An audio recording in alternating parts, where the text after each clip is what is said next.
If you don't support the Howard Terminal Ballpark and the project surrounding this, how exactly do you see this district, this part of Oakland, looking in 25 years?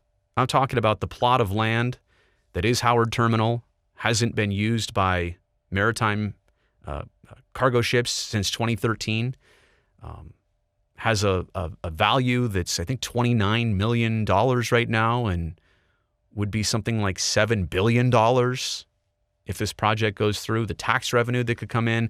Anyway, if you say no to this project, how do you see Howard Terminal in 25 years? How do you see Jack London Square in 25 years?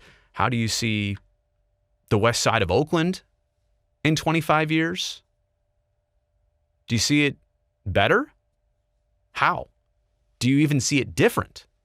Or do you just see the same exact thing as we see here in 2021?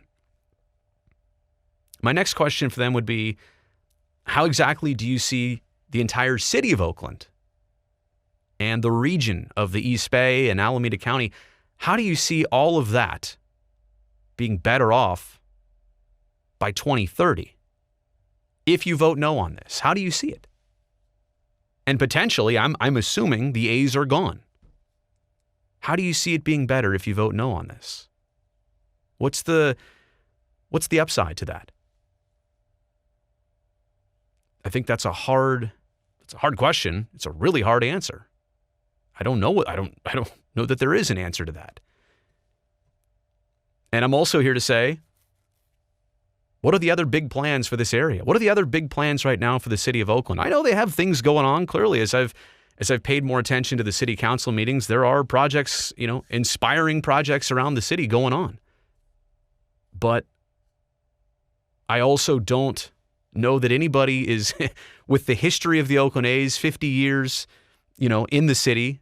They wear the name of the city right on their jerseys. I don't know that there's anybody, more dedicated to the future of the A's that wants to do a project to benefit everybody. I don't see a lot of developments being planned for this area. So here's somebody that wants to do good.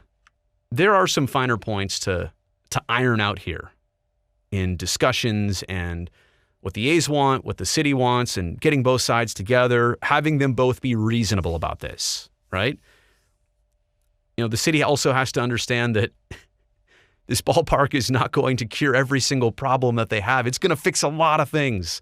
It's going to make, I truly believe it's going to make a lot of things better for a lot of people in a lot of different places, in a lot of ways.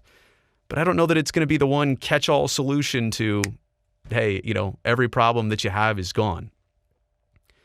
So the understanding of the difference between a great deal and the immaculate deal.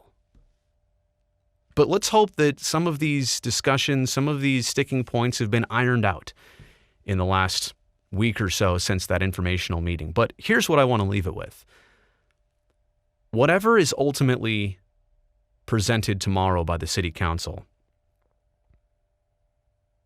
for the public, for the A's, for baseball fans, for residents of Oakland, for residents of West Oakland, Chinatown, Jack London Square, whatever is presented, it absolutely deserves to be as thoughtful, as ambitious, and as executable as the A's original idea.